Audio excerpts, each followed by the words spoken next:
অনেকে আবার কইবেন ছাগল ব্যাপারী কবর থেকে শুরু করছি। ছাগল ব্যাপারই করি না ভাই। এই যে ছাগলটা দেখতেছেন এটা সম্পূর্ণ আল্লাহর হস্তে দান করবো। যথেষ্ট বড়। আইডিয়া লাগান কত হইতে পারে? বর্তমানে ছাগলের দাম তো কম বেশ জানেন সবাই। তো আল্লাহর হস্তে দান করমু। কেন করমু? সম্পূর্ণ ভিডিও বা সম্পূর্ণ কথা শুনতে হইব। তারপর বুঝতে পারবেন। হ্যাঁ, আল্লাহর হস্তে এক্কেবারে আল্লাহর হস্তে দান করমু।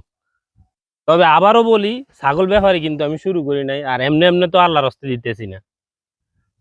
তার কারণ হচ্ছে একটাই, আপনারা অনেকে অবগত আছেন। আল্লাহর অশেষ মেহেরবানিতে আমি বাবা হইছি। ঈদের দিন এই দুনিয়ার বুকে পা রেখেছে আমার ছোট্ট মামুনি। আর সবচাইতে বড় বিষয় হচ্ছে আমি প্রথমবারই বাবা হয়েছি। আমি মেয়ে সন্তানের বাবা হয়েছি। আলহামদুলিল্লাহ, আলহামদুলিল্লাহ, আলহামদুলিল্লাহ। আল্লাহর দরবারে অনেক, অনেক শুকরিয়া। তো আমার সন্তান এই দুনিয়ার বুকে আসার আগে আমার মা নিয়ত করছিল, যদি আল্লাহ ওকে সহি সালামত আনে কিংবা তারে যদি আল্লাহ একটা নাতি বা নাতনি দেয়, সে আল্লাহর রাস্তায় একটা ছাগল মানুষে খাওয়াইবে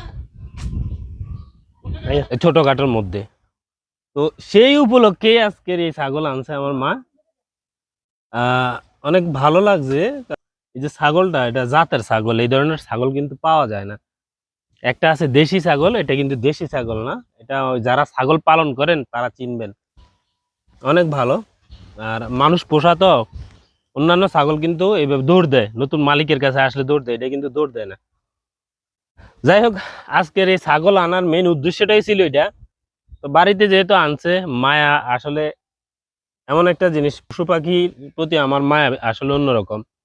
বাড়িতে আনার পরে নিয়ে আইছি আমি এটারে ঘাস খাওয়াইতে। রোদে নিয়ে গেছি, দেখি পুরা শরীর আগুনের মতো হয়ে গেছে। তাড়াতাড়ি আবার ছায়াত নিয়ে আসছি। আর যথেষ্ট যে আসলে মানুষ পোষা বা মানুষের সাথে মিশুক। যাই হোক, আল্লাহ কবুল করার মালিক। আপনাদের সবার দোয়ার আরজি আবারও আমার ছোট্ট মায়ের জন্য, তার মানে আমার মেয়ের জন্য আপনারা সবাই দোয়া করবেন। আল্লাহ যেন সবসময় ওকে সুস্থ এবং স্বাভাবিক রাখে এবং দিনদার নেককার হিসেবে কবুল করে। ভালো থাকবেন, সুস্থ থাকবেন। আল্লাহ হাফেজ।